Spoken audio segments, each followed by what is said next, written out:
13장, 마태복음 13장 1절에서 9절까지 말씀을 봉독해 드립니다. 마태복음 13장 1절에서 9절까지의 말씀입니다.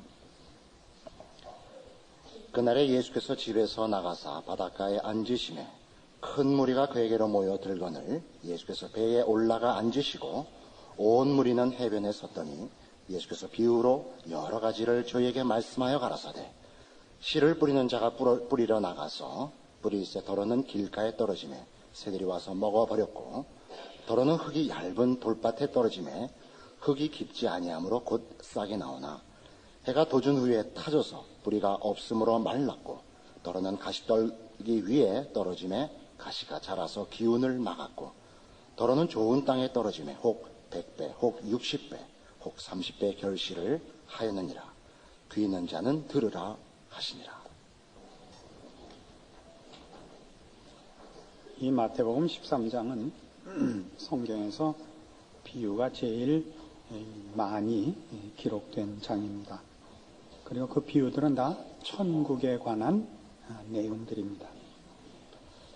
근데 이 비유들은 천국의 비유이면서도 천국이 어떤 곳이냐 그런 가장 우리의 그 관심을 기울일 만한 그런 내용에 대해서는 설명이 없고 조금 다른 시각을 가지고 이 천국 비유가 또는 그 내용이 소개되고 있습니다. 그게 뭐냐 하면 지금 이 13장은 앞에 있었던 11장, 12장과 아직도 분위기와 내용을 연결하고 있는 시각에서 천국을 소개하고 있다 이겁니다. 예수님에 대한 절대 다수의 반대, 그것도 극렬한 반대가 지금 사실은 초점입니다. 소수의 추종자, 예수님의 제자들을 제외한 절대 다수의 반대라는 그 분위기와 그 현실을 배경에 놓고 거기에 대한 설명으로 말하자면 천국이 소개되고 있습니다. 그래서 1절 보시면 그날에 예수께서 집에서 나가서 바닷가에 앉으심에 큰 무리가 그에게로 모여들거늘 예수께서 배에 올라가 앉으시고 온 무리는 해변에 섰더니 예수께서 비유로 여러 가지를 저에게 말씀하셨다 이겁니다.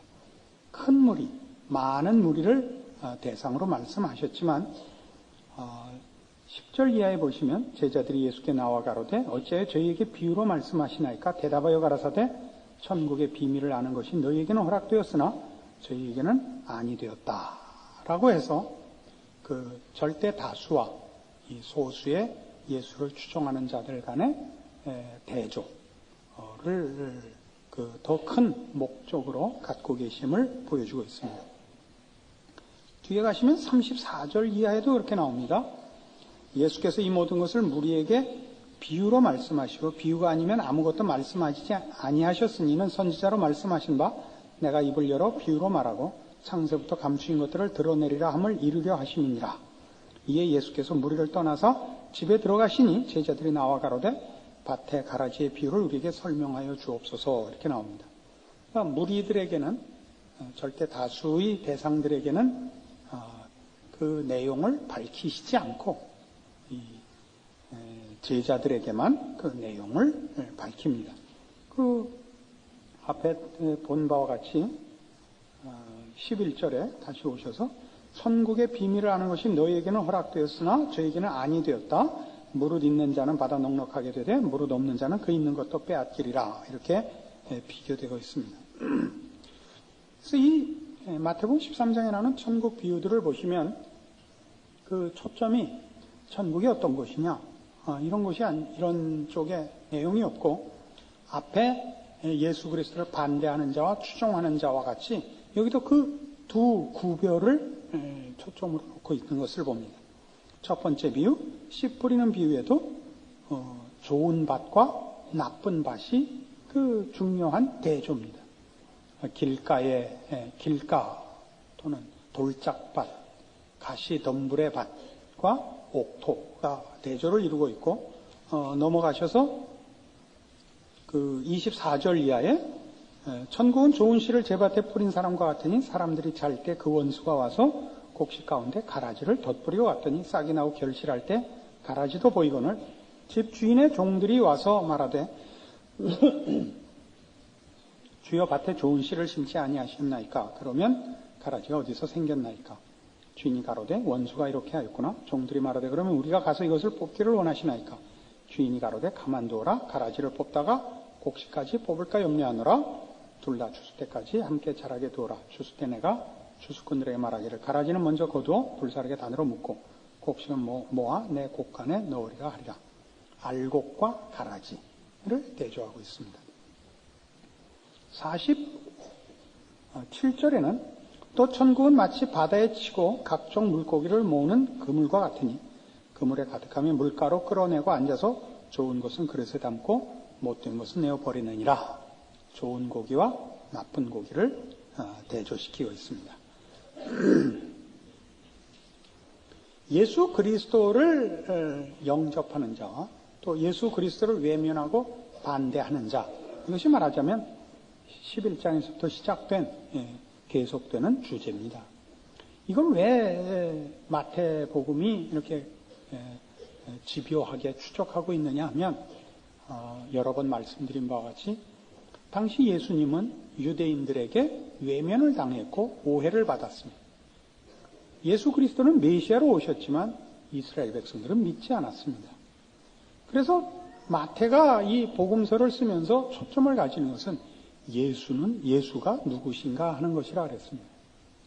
그리고 예수가 왜 메시아인가를 설명하는 것입니다. 유대인들은 예수님이 정복자일 것을 알았습니다.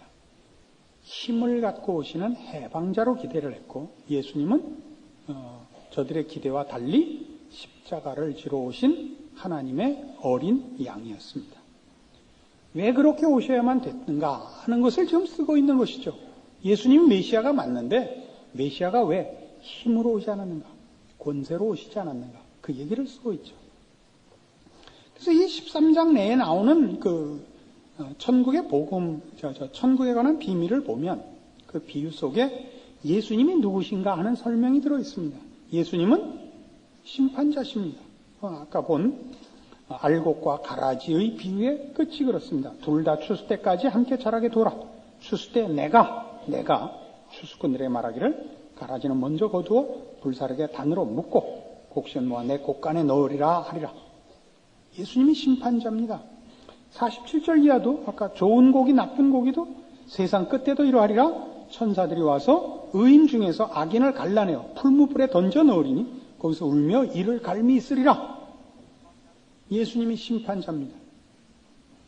또한 예수님께서는 심판자이실 뿐만 아니라 그 나라, 하나님의 나라를 완성하러 오신 분입니다.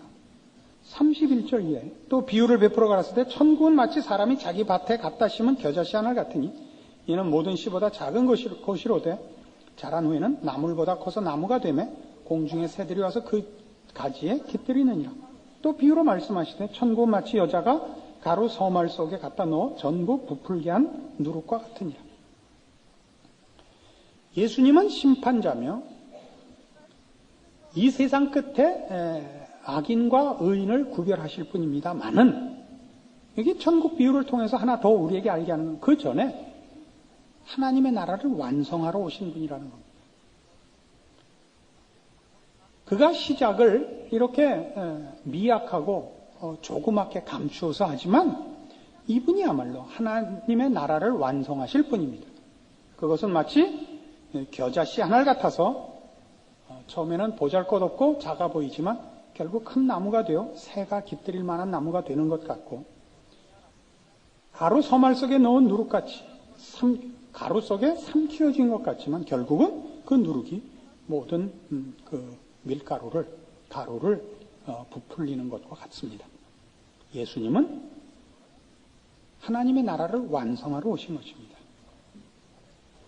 그런데 하나님의 나라의 완성은 하나님의 통치와 하나님의 영광이 그 중심이 되며 최고의 권위가 되는 것과 함께 그 주권의 확립과 함께 그 나라에 있어야 할 백성이 필요한 것입니다.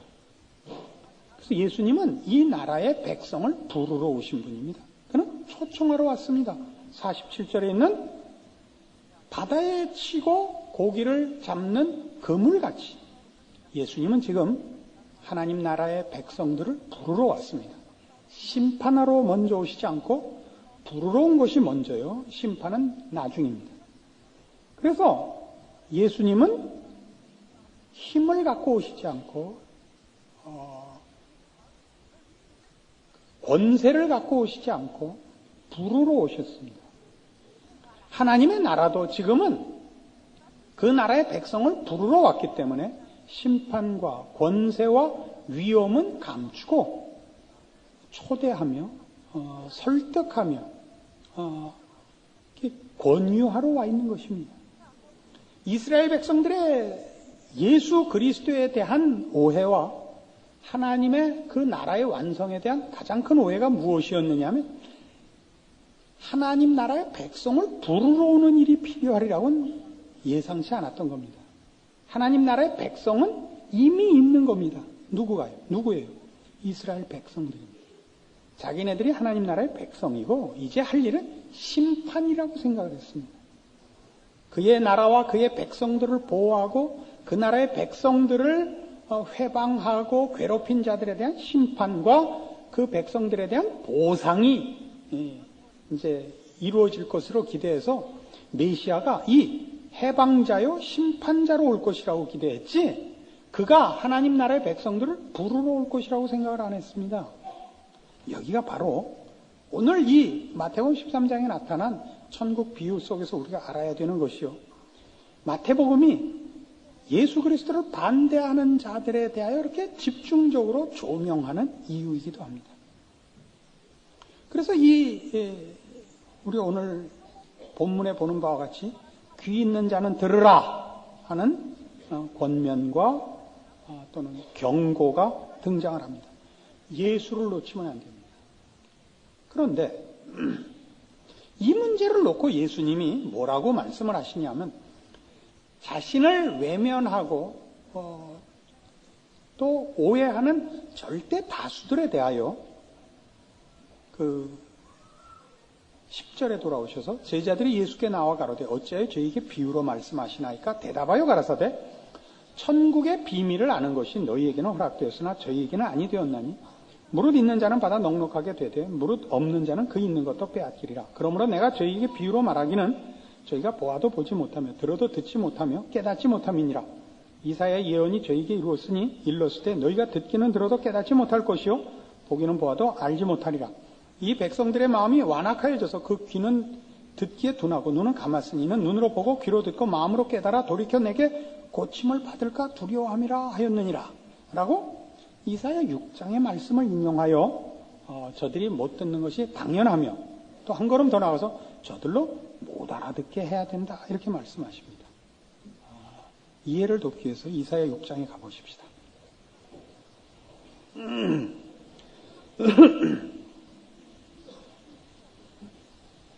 이사야 6장 8절입니다. 구약성경 973페이지 이사야 6장 8절입니다. 내가 또 주의 목소리를 들은 적 이르시되 내가 누구를 보내면 누가 우리를 위하여 갈고 그때 내가 가로되 내가 여기 있나이다 나를 보내소서. 여호와께서 가라사대 가서 이 백성에게 이르기를 너희가 듣기는 들어도 깨닫지 못할 것이요 보기는 보아도 알지 못하리라 하여 이 백성의 마음으로 둔하게 하며 그 귀가 막히고 눈이 감기게 하라. 염려컨대 그들이 눈으로 보고 귀로 듣고 마음으로 깨닫고 다시 돌아와서 고침을 받을까 하노라. 이사야는 실패를 위한 소명을 받습니다. 네가 가서 외쳐봐야 못 알아들을 것이라. 저들이 봐도 모르고 들어도 모를 것이라. 그러니 아예 그 눈을 감기고 귀를 막고 와라. 이런 실패와 일종의 저주의 소명을 받습니다. 이건 굉장히 재미있는 표현입니다. 여러분은 성경을 보시면 이것이 무슨 물론 좋은 말씀이 있는 책이라 이렇게들 생각하십니다. 금과 옥조라 그러죠. 교훈과 금언들과 사람 사는 데 필요한 모든 진리들이 기록된 걸 것이라 이렇게 생각합니다. 그 말씀은 틀리지 않습니다만은 성경 기록을 보는 데 있어서 여러분이 꼭 기억해야 할 것은 하나님이 우리에게 그 진리의 말씀과 생명의 말씀과 교훈의 말씀을 하실 때 인격을 동원하고 있다 하는 사실을 알아야 됩니다. 그 인격 속에는 말하자면 이 성경의 내용이 사실과 필요를 말할 뿐만 아니라 거기에 감정이 배어 있다는 걸 아셔야 됩니다. 그래서 수사학적으로 역설법이라는 것은 성경에서 나왔습니다. 역설이란 거 얼마나 재밌습니까? 자기 목숨을 얻으려 하는 자는 자기 목숨을 버려야 한다. 이 역설이죠. 그렇죠? 역설이란 게 왜 등장하죠? 강조하고 싶어서 그런 겁니다. 강조하고 싶어서. 반어법도 강조죠. 반어법. 우리 강조할 때 쓰는 표현들이 이런 거 있잖아요. 야, 네가 1등을 해? 내 손에 장을 지신다. 그게 무슨 뜻이에요? 물론 장담하는 겁니다. 너 같은 게 뭐 하겠나. 그러나 우리가 자식한테 그 말을 쓸 때는 그렇게 간단한 얘기가 아닙니다. 자식이 밤낮 56명 중에 50등 하고 오는데 그 6명은 지난번에 얘기했죠. 셋은 운동선수고 셋은 취직한 학생들이었다고. 야, 20등 안에 한번 들어봐라 그랬더니 한다는 소리야. 이번에 1등 할게. 네가 1등을 해? 내 손에 장을 지진다. 그 속에는 나 장 지져도 좋으니까 너 한번 1등 해봐라가 숨어 있는 겁니다. 누가 자기 자식이 그렇게 열심을 내고 한번 해보겠다는데 아주 기를 쓰고 그럴 리가 없다. 해서는 안 된다. 이렇게 반대를 하겠습니까? 될 리가 없죠. 20등 안에라도 우선 들어. 아니, 일단 49등 한번 해봐라. 이게 목표지만 그러나 혹 한다면 내 손에 장을 지셔도 좋다. 그거는 장담에 관한 것이 아니라 그 역설적으로 반어법적으로 소원하는 거기까지 간다면 내가 무슨 소원이 있으랴. 하나 더 할까요? 난 네가 서울대학을 간다면 죽어도 좋다. 아니 자식 서울대학 가서 기뻐하려고 키운 건데 서울대학 갔더니 목매달아 죽으면 그 말이 안 되죠. 그러면 자식이 서울대학 못 가죠. 그런 표현을 그게 무슨 표현인지 아는 거 아니에요. 그래서 저 집은 왜 부부가 다 애들을 남겨놓고 자살을 했는가? 그 소원하던 서울대학을 들어가서 자살을 했노라. 이렇게는 아닌 거예요. 말이라는 건 그런 게 아니에요. 말이란 인격이 하는 말이란 말이에요. 인격이 쓰는 표현이라고요. 그게 감정이 있다니까요. 감정이 있다. 그러니까 하나님께서 이사야 보고 누가 이 백성을 위하여 갈 거라 할 때 절 보내주십시오. 여러분. 이 백성을 향하여 은혜를 베풀며 복을 베풀기 위하여 그의 종을 부른 건데 그 종보 너 가서 얘기해봤자 못 알아듣는다. 그냥 아예 가서 샤타 내리고 와라. 눈 감기고 귀 막고 와라. 이게 무슨 뜻이에요? 우리가 우리 자식을 키우다가 속상한 뭐라 무자식이 상팔자지. 무자식. 저게 내 원수야. 저게 김일성은 죽었는데 저건 왜 안 죽어? 그게 안타까움의 표현이지 정말 죽으라는 얘기 아니라고요. 안 그렇습니까? 하나님이 그렇게 말씀하시는 거예요. 이 하나님이 만든 하나님의 백성들이 말을 못 알아들어요. 하나님이 누군지를 몰라요. 관심이 없어요. 야, 저 새끼들 가서 다 죽여라. 그거예요. 죽이라는 얘기 안 해요. 죽이라는 얘기는. 이사야 보고 가서 눈 감기고 귀 막고 오래요. 좋아요. 지금 예수님이 그 말씀을 인용하세요. 지금. 이 말씀을 이용해서 저들은 못 알아듣는다. 저들이 못 알아듣게 내가 눈 감기고 귀 막았다. 무슨 얘기예요? 예수님은 심판자시며 하나님의 나라를 시작하고 완성하러 오신 분이에요. 그 나라를 시작하시고 그 나라를 완성하려면 그 나라의 백성을 불러야 돼요. 근데 그 나라의 백성은 없단 말이에요. 알아듣는 자가 아무도 없어요. 의인은 없나니 하나도 없다고. 예수님의 말씀은 알아듣는 자가 없어요. 없는 셈이라고요. 이사야의 인용으로 하는 얘기, 이들에게 말을 해도 어차피 못 알아듣느니라. 말 하나만 하다. 어떻게 해야 되죠, 그래서? 그래서 예수님이 말하다, 안 돼서 십자가를 지신 거예요? 아니잖아요. 처음부터 십자가를 지러 오셨잖아요. 세례 요한을 통해 뭘 선언했어요? 세상 죄를 지어가는 하나님의 어린 양을 보라. 처음부터 죽으러 오신 거예요. 말로 하다 안 돼서 최후의 방법을 쓰신 게 아니라 처음부터 죽으러 오셨다고요. 왜 죽어야 돼? 다른 방법이 없어서. 그 얘기죠. 지금 마태가 하고 싶은 얘기. 예수님이 너희들 왜 못 알아듣냐? 너희는 왜 나 반대하느냐? 그 중에 소수라도 알아들은 자가 있다. 이걸 비교하려는 게 아니라 절대 다수가 못 알아들었다. 절대 다수가 그를 반대했다. 모두가 예수가 누군지 몰랐다. 우리는 그가 왜 죽는지 몰랐다. 우리 때문에 죽는지 몰랐다. 이사야 53장의 예언이라고요. 우리는 그가 자기 죄 때문에 죽는 줄 알았다고요. 우리를 위하여 죽는 줄 몰랐다고요. 예수님이 이거 알고 오셨어요? 이거 위해 오셨어요? 예수님의 죽음에 대해서 그 죽음을 반대하고 주를 위해 내가 목숨까지 바쳐 지킬 테니까 죽지 마십시오 그랬던 베드로가 뭐라고 욕먹었다고요? 사단아, 내 뒤로 물러가라. 너는 나를 넘어지게 하는 자로다. 네가 하나님의 일은 생각지 아니하고 사람의 일을 생각하는도다. 라고 꾸짖은 이가 예수님이에요. 그래서 여기 표현된 이런 표현들은 다 저들이 알아먹을까봐 말을 못했다가 아니라 해도 모른다예요. 해도 모른다. 제자들은 그때 알았죠. 제자들은 어떻게 알았죠? 말하자면 저들에게는 예수 그리스도로 말미암는 구원이 이미 이루어져 있었기 때문입니다. 이것이 모두에게 이제 일어날 것입니다. 그걸 위하여 예수님이 십자가에 달리신 것입니다. 자, 그래서 이 일이 뭐 이렇게 중요하냐? 이래서 중요합니다. 예수님을 반대한 유대인들은 왜 예수님을 반대해야 할 수밖에 없었다고요? 저들은 예수님이 뭘 위해서 오셔야 된다고 생각했다고? 메시아가 왜 와야 된다고? 보상을 하러 와야 된다고 생각했다고요.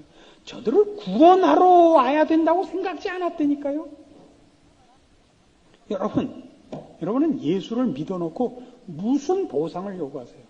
나 예수 믿었습니다. 그래서 여러분도 대부분의 성도들의 오해는 나 예수 믿어줬습니다. 보상해 주십시오라니까요. 그래서 감사가 없고 기쁨이 없어요. 늘 불만이에요. 여호와는 나의 목자신데 난 왜 이렇게 부족한 게 많을까요? 응? 그죠? 여러분 모두가 그게 불만이에요. 내가 예수 믿어주고 있는데 뭐 하나님 해준 게 뭐 있어요? 아니죠. 우린 다 양 같아서 각기 제 길로 갔고 우린 여기 나오는 예수를 추종한 그 소수에 끼어있지 않았어요. 우리는 절대 다수에 끼어있었습니다. 대부분의 성도들이 나 예수 믿었습니다. 선택했습니다. 지가 뭘 해줬다고 생각을 한다니까요. 그니 남다르게 뭐 해줘야 되잖아요. 가 나오는 거죠. 우리 자식들이 그 말하죠. 자식들이 부모가 자식에게 뭘 해주는지를 몰라요. 부모가 자식에게 먹이고 입히고 뿐만 아니라 자식을 사람답게 키우고 있다는 걸 몰라요. 그래서 사람답게 훌륭하게 만들려고 공부 잘하면 뭐 사주고 너 공부 잘해 뭐든지 해줄게. 에? 그랬더니 그게 무슨 큰 그 유세죠, 유세. 그 불만이 생기면 나 공부해주고 나 말 잘 들어줬더니 1억이에요 라고 나와요. 그래서요 한 달에 한 번은 날 잡아갖고 패야 돼요. 우리 애들이 한 번은 우리가 말 잘 듣고 공부 잘해줬더니 뭘 몰라 그러더라고요. 그래서 내가 금방 반박을 했어요. 좋아, 나도 술 먹고 와서 행패를 한번 부리마 이 왼수들아. 이것들이 아버지가 착하게 사니까 아주 우습게 알아. 우리 애들이 항복했어요. 우린 꼭 그렇게 예수를 믿어요. 나 예수 믿어줬잖아요. 이게 말이 된다고 생각하세요? 이게? 우리의 신앙에 감격이 없는 이유가 여기라고요. 우리는 하나님이 누군지도 몰랐고 우리가 누군지를 몰랐어요. 우리의 운명과 현실을 몰랐다고요. 우리가 아직 죄인 되었을 때 그리스도께서 우리를 위해 죽는 거예요. 우리가 아직 죄인 되었을 때라는 건 우리는 하나님을 모르며 관심이 없으며 죄가 뭔지 진리가 뭔지 구원이 뭔지 모를 때 그 필요성을 모르며 죄 아래에 있는 현실을 몰라요. 우리가 구원을 요청하거나 그 필요에 대하여 자각하고 있지 않을 때 하나님께서 우리를 건지세요. 그랬더니 뭐라 그래요? 우리가 믿어줬다는 거예요. 그러니까 보상해달라죠. 그러니까 우리의 모든 불만은 그거죠. 내가 믿는 하나님은 왜 힘으로 임하시지 않느냐 이거예요. 나한테 까부는 놈 귓방맹이 때려주고 나를 위하여 왜 무슨 높은 자리와 힘을 주지 않냐 이거예요. 거긴 뭐가 없어요. 은혜와 사랑이 뭔지 거룩과 진리가 뭔지에 대해서는 관심이 없는 거예요. 보상받아야 된다고 생각하는 거죠. 아닙니다. 우린 이미 보상을 받았습니다. 우리는 하나님을 알게 되었고 우리가 누군지 알게 되었고 죄 아래에 있었던 운명과 그 처절한 자리를 알게 되었습니다. 예수 그리스도로 말미암아 지금 하나님을 알며 하나님을 감히 아버지라 부르는 그의 자녀가 되었고 성경의 기록과 같이 의와 진리의 거룩함으로 지으심을 입은 새 사람이 된 것을 압니다. 우리는 죄를 거부하며 더러움을 거부할 수 있는 자리에 왔습니다. 우리는 영원을 살며 진리와 생명과 자랑과 영광을 입을 수 있게 되었습니다. 신자된 자의 첫 번째 특징이 뭐냐? 감사합니다. 은혜를 입은 자의 감사며 그가 얻은 구원의 그 내용의 고급함과 영광됨과 영원함에 대한 감사합니다. 이것과 다른 것을 짝 할 수가 없습니다. 여기에 뭘 얹을 필요가 없어요. 여기 얹으면 안 합니다. 이 위에 무슨 계속 뭐 돈 벌고 건강하고 형통하고는 이 위에 그거 있으나 마나인 거예요. 그 있으면 조금 더 난 게 아니고 이 우리가 얻은 바 구원의 내용에 영광된 것과 중한 것에 비하면 그것은 건물이 하나 붙은 거예요. 그죠? 누가 돈 더 가지고 더 건강하고 세력이 있어 얼굴에 그래서 건물 하나 더 묻은 거예요. 굉장한 게 우리가 이미 얻은 것이 굉장한 거예요. 이것이 여러분을 감격해 하며 감사케 하며 자랑케 하지 못하면 신앙생활은 할 수가 없습니다. 늘 불만이죠. 하나님이 이 외에 더 주시지 않습니다. 더 주실 게 없습니다. 그 외의 것은 세상이 주는 것이고 헛된 것입니다. 우리에게 혹 건강을 주거나 혹 지위를 주거나 혹 돈을 주는 게 아니고 맡기는 겁니다. 여러분의 신앙의 위치와 현실을 이 말씀으로 확인하셔서 여러분의 신앙의 힘이 왜 없는지 여러분 스스로 점검하십시오. 그리하여 이 감사와 감격과 승리와 자랑이 오늘 당장 이 시간을 마치고 돌아가서부터 하나님 앞에 서는 그날까지 여러분에게서 떠나지 못하게 하십시오. 기도하십시다. 하나님 아버지 은혜를 감사합니다. 하나님이 우리의 아버지시며 예수 그리스도의 이름으로 우리가 무엇이든지 주 앞에 구하여 받게 되어 있습니다. 우리에게 부족한 것은 없습니다. 우리가 부족하게 느끼는 것은 세상을 향하여 욕심내기 때문입니다. 이제 우리가 가진 것, 하나님의 자녀라는 이름, 영원한 우리의 생명, 주의 이름으로 말미암는 우리의 인생, 믿음 안에서 승리하는 자 되게 하시옵소서. 예수님 이름으로 기도합니다. 아멘. 지금은 우리 주 예수 그리스도의 은혜와 하나님 아버지의 극진하신 사랑과 성령님의 교통하심, 주의 자녀된 이 자랑, 이 복된 우리의 신분 주 안에서 확인하고 승리와 자랑과 충성을 약속하고 돌아가는 심령들 위해 영원토록 함께 있을지어다. 아멘.